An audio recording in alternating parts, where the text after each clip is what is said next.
even with like recent bookings that I get, it's always that little voice in your head saying, you don't know what you're gonna do. You don't know how you're gonna pull clothes. Blah blah. Brother, I've done this for so long. So long. It's like second nature to me. Of course I know what I'm doing. Wow. But I'm always gonna try and convince myself like, nah, you don't.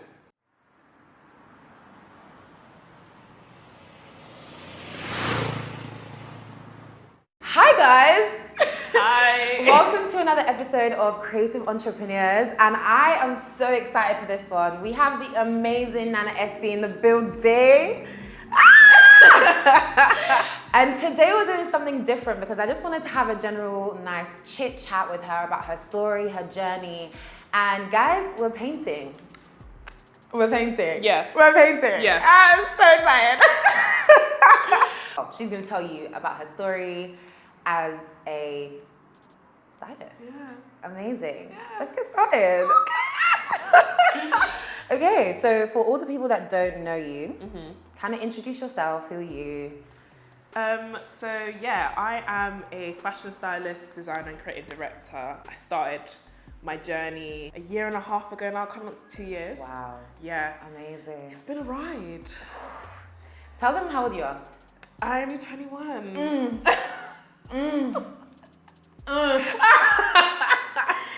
Gen Z, Gen Z. I could not. Wow. Yeah, I'm 21. Okay, so just coming out of university, Yeah. and you've already landed some amazing gigs already. Thank How did you. that happen? So the reason why I got into styling first of all was I've always loved fashion. It's a cliche thing, like I've always had a passion for fashion, but legit, like Yeah, I love that. So I didn't even know styling was a thing. Like I didn't even know that was a job. Yeah. I just liked putting clothes together, and I was styling my friend's shoot. Yeah. Made like a Christmas bikini for that, Love that. and made it from scratch, literally in my living room Yeah. at my uni accommodation. And I was like, no, I love this. Seeing the outcome and everything, I was like, no, I really like what this is. What is this? And then I found out it was styling, and then that's when I spoke to God about it. Yes. And was like, if this is my purpose in life to fulfill my purpose and to give you the glory, then slap me with blessings to make sure that this is the career path that I need to do. And praise Jesus, he did. Yes. Because I am here. Yes, you are. And yeah, it's been amazing. Wow. Yeah. How did that conversation start with, the friend that, you did the first styling gig for? How did that happen? So she's a photographer. Okay. And funny enough, the whole thing with fashion, it started with me just reposting fashion inspo that I liked. Okay. I thought that was all it was going to be. Obviously it wasn't. No. And yeah, so when I did that, she came up to me, she was like, oh, I love the way you dress, blah, blah. I really think that you should style the shoot that I'm doing. Yeah. I was like, okay, cool. And then I just came up with a concept that I think would be amazing for it. Yeah. Hence the Christmas bikini. And it came to life. That is That's incredible. Yeah. And tell us, where did that go? Where did that go? Like how did we go from Christmas bikini shoot to red carpet stylist? Let's talk about that. Yeah. So obviously after the success of the photo shoot, that it got put in Marvel magazine, which is a French magazine, Right. in the Christmas special edition. Yeah. So it was on stands all over Paris. I was like, okay, cool, this is dope. Yes. And Talk from about then, it. right? Talk about it. Oh my gosh. And then from then, I was like, okay, how do I get myself out there? And I reached out to stylists I looked up to and was like, hey, can I assist you on any shoots that you're doing? Like, if you need help, let me know. And I styled, I assisted in styling Bella, she's an R&B singer, for her prototype music video. Girl, that whole time on set, I promise you, I was just grinning from ear to ear. I was like, oh my gosh, I'm on set. Oh my gosh, I'm touching clothes. Oh my gosh, this is an actual job. It was it didn't feel like work. Literally dream come true. Yeah, literally. Wow. I was geeking out the whole time, seeing big cameras on set and everything like that. It was crazy. And then from then, that gave me the opportunity to be referred to other stylists. But funnily enough, the job after that, Right. I'm pretty sure the job after that was, what was the job after that? I think it was the red carpet. Wow. No, surely not. So you went from... Wait a minute, let me check my portfolio. Surely not Esi. Okay. That's a big jump. It is, isn't it? That's a massive jump. Wait, what? That's incredible. Yeah, it was the red carpet. So I did, damn Esi, that's crazy. Wow. It went from that to my first single. I even forgot. Wow. I'm like, how does that happen? How you forget your own life story? Girl, it's been a long time. It's been, It has I been, can it has imagine been. it's been a journey for you. Yeah. Like, wow. Yeah. Anyway, yes, so tell me about it. It went to my first red carpet, which was styling the Fashion Awards Wow. in December 2022. Wow. And that in its, oh my gosh, that was probably one of the most stressful styling experiences that I've had. Wow. Because it was the first time that I was going to pull something, period. Which is basically getting clothes from PR agencies. Wow. And I thought I was going to end up with nothing. Yeah, I thought nothing was going to come because it was like, I had like 5 days, but in the fashion world, if it goes over the weekend, you technically only have 3 days because PRs are closed on the weekend. Absolutely. Yeah, so that happened, praise Jesus, I got something. I was calling up, to all the designers I was calling and harassing on that day, I am so sorry. This is her public apology. Yeah, it is. I'm so sorry, but I had to do what I had to do. She had to do what she had to do. I had to do what I had to do. No, actually, there's no apologies with that. Yeah, No. sorry, not sorry. Not sorry. Absolutely. Yeah. Because at the end of the day, it's kind of your first major reputation. It, so, it you know will what I'm literally saying? make or break my career. Your If I career. flop at this and he comes up with his own, yeah, it's over still. It's I over before it's understand. even started, like, before it even started is a hard truth. It's crazy. So I got something and he ended up loving it and he was great and he was supportive of it, even though I was low-key freaking out. He was like, no, it's cool, don't worry, like, it's cool. So he was great as well. And then, so there was that. And then from then, I did Tasha Guri for the Just Eats Awards. Wow. And that was the first time that I styled her for a red carpet. And from then we've been on red carpet to red carpet. Yes, I've seen her a few different times, and I think I can't remember which one was the most recent one. Was it a pink or peach? Peach.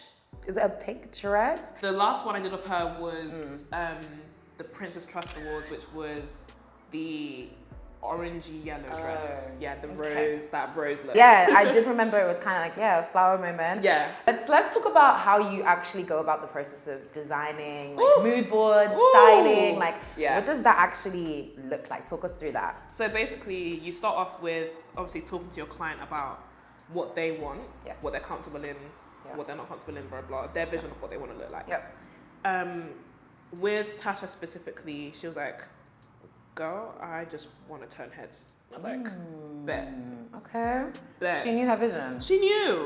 And I executed it. You executed. Right? So, I know you did. and that was basically the brief that she told me. And what I love about her is that she's really fashion expressive. Like, she loves to experiment.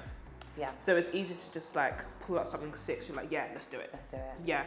So, so I just created mood boards of things that I think would suit her. It is very important to pick something that would actually suit your client. You can't just pick up anything that looks good. So I made sure I catered it to what I think that she'd be comfortable in, what I think that she'd look dope in. Because usually she does do the experimental thing, but she needs to look sexy in it at the same time. Yeah. So that's what I did. And then I saw this dress that was giving classy, but still fashion art couture at the same time. And she gagged over it, like, oh my gosh. We love the expression. Yeah, man. She loved it. I loved it. The glam team loved it. It was great. Wow. So when you pick out a particular dress that you go for, or even just an outfit, how do you collaborate with, for example, like you said, the glam team? Yes. The other people that are going to be on the set. Yeah. how does that conversation work? Do you tell them what your look is prior to, and then you guys decide? Yeah. And they tell you? Yeah, Okay. basically, yeah. So basically, like, it depends on how often you work with them. Usually, like, they have your phone number, you have theirs, and then you basically conversate with each other saying, yeah, this is the look. Right. And then they come up with, basically, if I'm talking to the hairstylist, they'd come up with a look that would execute the whole look together. Wow. So hence, for example, with the yellow rose look, Tom, he did like a slick back bun with like little hair at the front. It was executed perfectly. Oh gosh. And then Gemma, the makeup artist, she did like just a dewy, glossy look. But it was just giving like very like classy, just puts it sleek. Like, I saw it. Yeah, it was great. Yeah. What did you study in university? Criminology. Let's talk about that. Let's talk about that. Yeah, please. So, funnily enough, OMG, wow. Funnily enough, We'll go in there. Yeah, we are. In sixth form, I wanted to be a police officer. Whoa. Yeah. Sergeant. No, lit. Yeah, I wanted to be on the field. Wow. Yeah. Put your hands where I can see you. No, literally. You have the right to remain silent. Jeez. That's what I wanted. Where did that influence come from? I don't know. You know what? Like, I loved true crime. Okay. That's what I loved. Okay. And sense. I always liked justice. So I was like, you know what? Let me be one of the people who Goes out there and gives justice. Yeah. Right? Yeah. But that's a whole conversation about the police. But let's just not get into that. Yeah. The day Satan. Let's not get into that. That's not. That was literally part of my dissertation. Like, wow. What did you do your dissertation on? Police legitimacy and how our quote unquote protectors don't protect black women. Wow. Yeah. Black women. Black women. And I think it's not spoken about. That is not spoken Black about. men are spoken Black about. men are spoken Black about. women aren't. Give us your conclusion / abstract / something from just a small snippet. Just a small. So the conclusion was it's so complicated. There's so many things involved in because what you had to break down was what being a black woman is about. Absolutely. And there's so many intricacies in that and paradoxes, and it's insane. Yeah. So obviously we have to deal with being women. Absolutely. We have to be black. Yes. And then we have to deal with society being the bottom of the barrel, not just from white men, but from our own, and then from every other race included. We are literally the bottom of the food chain in society. Yeah. And then that feeds into the culture of police culture, Absolutely. being misogynistic, Absolutely. blah, blah, blah. Please. It's actually so true when you think about that because it's overriding Yeah. things as patriarchy, Uh-huh. but then it's racism. Yep. And then there's so many other conflicting factors as well. So Yeah. that is so, wow. I kind of want to read your dissertation. Oh, please, gladly. I can send it to you, girl. Girl, I might just Yeah. have a read. What's been kind of your greatest challenge so far within making it as a stylist? I feel like it's more of an internal struggle that I've actually been struggling with in terms of like imposter syndrome and stuff like that. Because I have done what I've done in such a short amount of time, guys, I promise you, I don't know what I'm doing. And I feel like not many of us do. It's the honesty for me. It's the honesty for me. Because who does? No, Who does? no. Who has a strategy, a play-by-play? If No. you think about it, we're all living life for the first time. No, facts. Yeah. Who is supposed to know? But yeah, like, talk about that.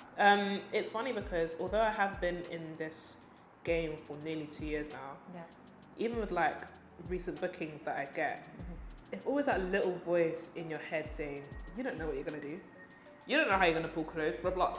Brother, I've done this for so long. It's like second nature. Of course I know what I'm doing. Wow. But I'm always gonna try and convince myself like, nah, you don't. Wow. You don't. Or like you're never gonna get Yeah. the clothes that you want. You're not gonna get the first choices. They're gonna look horrible. It's Wow. something's gonna go wrong. Like Yeah. they're not gonna like what you put. There's always a voice. It's always something. How are you working through that? Sometimes I just try to ignore it and make sure that I know that that's an irrational thought, because obviously that is not the truth. Absolutely. And of course speak to God about it and recognize that that is not of God. Of course that's not God's voice, like at all. Yeah. So yeah, it's basically just reminding myself that is an irrational thought and it's not the truth at all. Absolutely. Yeah. So how, it's kind of like on that point as well, like how do you feel like your faith has kept you grounded? Oh my gosh. What a question. Let's talk about Jesus. Let's talk about Jesus. Yes, please. If I did not have Jesus, especially in this industry, in what I'm doing, my career, I promise you, I promise you, I'll be sitting in a corner, rocking back and forth. Not The saying. rocking. Yeah, the rocking. I'd be insane, laughing to myself. I would not be here. What the giggle to yourself? What? No, my brain. No. Yeah. It would not be okay. No, yeah. Let's talk about that. No, for real. And so without Jesus actually helping me overcome those irrational thoughts, helping me literally plan things, helping me be in rooms that I didn't know that I was even worthy of being in. Like, I wouldn't be safe. Or like whenever things go wrong, obviously like I have that serenity of knowing that it's actually not in my hands, it's in his hands. Yeah. So with that knowledge, beautiful one to think about. With that knowledge, I'm like, yeah, fine, it's cool. Because you've given it to me. Yes. Because of the conversation that we had, that Essie, this is for you. If you've given it to me, how will you let me fall? Wow. That literally makes no sense. It will never happen. It would never happen. It will never happen. So when things do go wrong, I'm like, nah, we'll see what God does. It's all right. Yes. So it's funny, like with That's time, beautiful. with that time where like I had like only 3 days to put something up, I literally remembered this moment, and I was coming out of like a PR place where I literally had nothing. I went in there, nothing was there because of the fashion awards. Nearly everything is out because everyone wants to look. It's the fashion awards. So because there was nothing there, I went out and I was speaking to God. I was like, okay, let's see what you're gonna do. Let's see what because it's out of my hands. It's out of my hands. It's in yours. So what are you gonna do? What are you gonna do? What are you gonna do? It was literally like I was watching a movie. Like I was not the star of the show. I was not the star of the show. Jesus was. Jesus was. I was in the passenger seat. What are you gonna do next? Let's find out. Let's find out. Let's tune in next time. Next time. I promise you, that was literally what I was experiencing. Oh, that is so hilarious. And it's actually funny, but like that's the only thing that's gonna keep me sane. Yeah. Knowing that I'm not in control. Because the moment that you think you're in control and you're relying that you're in control, please. Yeah, you'll go insane. It is a scary downward spiral. Yeah, it is. You have to take ownership of every single fault. Yeah. And every single thing that goes wrong. Exactly. You have to try and fix it. There's no rest. Nah, man. Wow. That's not how you live life. Like that's really beautiful to hear. And I love that from that, especially that case study. What did happen? Talk us, what did happen? Obviously, he got me the pieces. Yeah. Talk about it. And the client loved it, and it was great. It was amazing. Wow. And he looked good. I love that. Who was the person that you were styling? Denzel Curry. He's an artist, like a fine art artist. Yes. I think I remember you speaking about this particular event. He was great because like if I was him, I'd be panicking. I'd probably be calling up other stylists saying, no, my stylist is failing. Can you hit me up? Can you hit me up? Can you hit me up? But no, he was understanding and although there were times where understandably he was low-key panicking saying like, is there anything, blah, blah, blah. I was like, no, I can't like this. There's not much. But and he kept his cool. He kept his cool, like he didn't shout at me once, like he was great. And I think those kind of experiences also help assure you that they trust you. Yeah. So, okay, from following on from kind of that, the biggest challenge, what's been kind of one of your biggest highlight moments so far in your journey? Oh my gosh, the biggest highlight. oh my gosh, I feel like there's. Whoa. Okay. It's a top two. It's a top two. Okay. I feel like the first one ever, because it was my first ever big highlight. Was styling Tasha for 2 red carpets in 1 week. Okay, that was mad. Thank you. First of all, 2? Yeah, it was mad. Wow. And you're that girl. Thank you. And with that, I got a dress. I think I got it with like 2 days. I got it for 2 days. Like I only had 2 days to get it, and I got it. And I'm not gonna lie, the press said it, not me. What did the They press said say? that she looked good. Yeah. And I was I was so proud. Like so yeah, it was 2 red carpets. It was the Princess Trust, which was the yellow rose look. Yes, absolutely. And then it was the white look at the Little Mermaid premiere. Wow. Yeah. That's so that was gorgeous. that was my first premiere period. Because I've done red carpet before, but that was my first film premiere. And I got to go on the actual carpet. Yes. Oh my gosh, it was amazing. I think I did see that look of you being. I was on the carpet. Yeah, I think I did see that. She said I was on the carpet. Yeah, I got let through. I was is making sure she looked good with each picture. And it was funny because I went on Getty Images. Yes. To see what it looked like. Yeah. And I was caught in one of the videos of me just sorting out her dress. I was like, no, this is... And it was in slow motion as well. They put it in slow-mo. Oh, it was so good. It was. I was like, there's no way this is me. I can imagine that kind of like, look how far you have come. And for it to be, like you said, in such a short space of time, it can only have been good. Yeah, it was... Bro, that's literally what... Nah, man. It could only have been good. I got back to the hotel because went to the red carpet to make sure she looked good, and then went back to the hotel, and I literally just screamed out of excitement, like, oh my gosh. That's incredible. Yeah, that was mad. So it was that, and then for like my second big highlight was Guap Gala. My look for Guap Gala. So that's what I did on myself.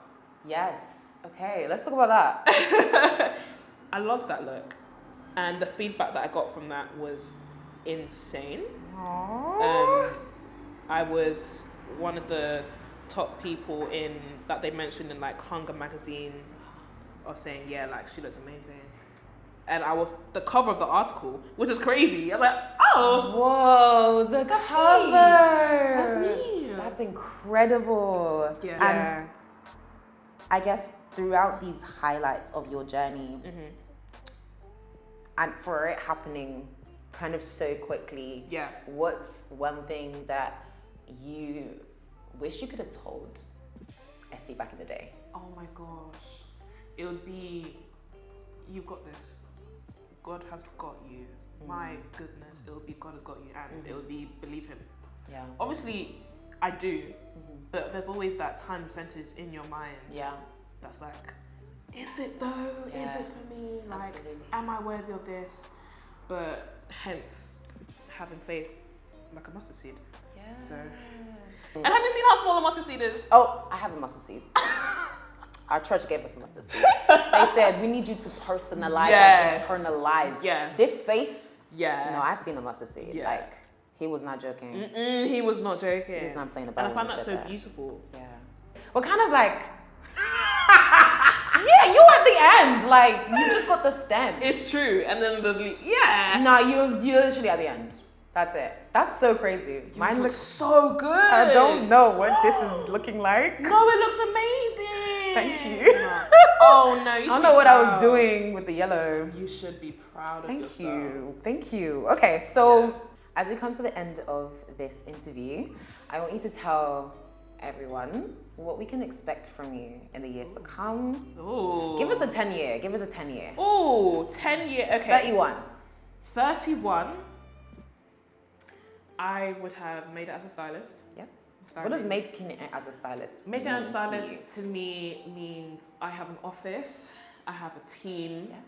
Yeah. I've been doing like films or like campaigns, blah, blah. Like that's a normal thing to me now. Yeah. And I'm now teaching other stylists on how to make it into it. Courses.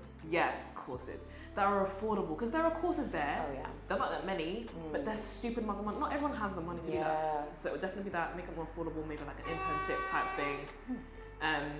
So with that, and then along with like creative direction courses and directing and stuff like that. That's the end goal under Blueprint Society. So that'll be the thing. Yeah. Love that. 31. God willing. We're gonna actually have to do this in 10 years' time. Oh we're gonna my have to gosh, redo imagine. This. No, I'd actually cry. Watching this back in 10 years, I would cry. That's the goal. It is. That's the goal. Yeah, it We're is. gonna do it. We're gonna catch up Yeah. with Essie in 10 years' time. Yeah. And we're gonna show you this clip. Yeah. And you're gonna be like, oh my God, 21-year-old That was me. What? This little old dreamer. Where can people find you? Oh, they can find me on Instagram, Nana Esi, so NANAESI _. Amazing. And Blueprint Society, so Blueprint Society _. Love that. Make sure to check her out. She's killing it. Thank you. Absolutely. Show her some love. And I'm just so happy that we were able to do this conversation. Me too. It was great. Yeah, your story, being so young, Thank you. and having made so many moves in such a short space of time. Like, I see God in that story. Oh, it's only God. I see God in that story, and it's so inspiring to see Christian creatives being creative entrepreneurs, making their money, doing their thing, making waves. Absolutely. I love that. Thank you. It's such a feel-good moment. We'll show you guys what we came up with up close and personal. Yeah. Without further ado, that's the end of this episode. Thank you so much for tuning in, and I will see you guys in my very next one. Bye. Bye.